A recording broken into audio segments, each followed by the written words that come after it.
Well, God wants us all to be courageous because He knows we'll face times in life and situations and circumstances that it takes more than just a desire. It takes courage. Many people operate on the basis of fear, on the basis of what other people think. We as believers should operate on the basis of courage.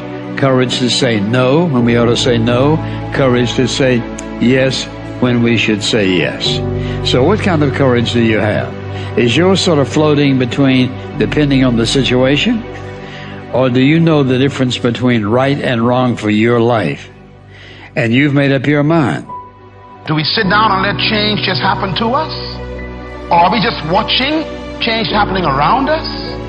Or are we aware that change is happening within us? Or are we going to be those proactive people who make sure that we affect what happens to us?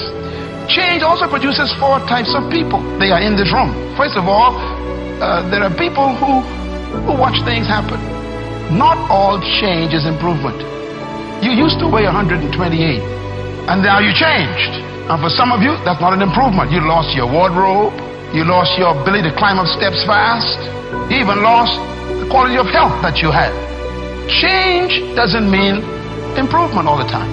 But the problem is, without change, there can be no improvement.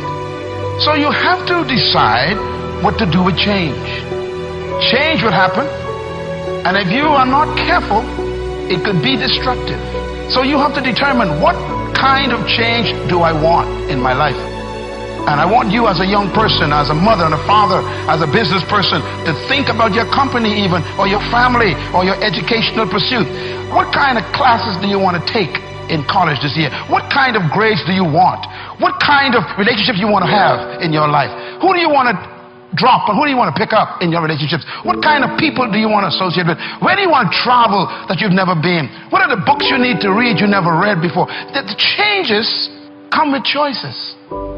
So what kind of person are you?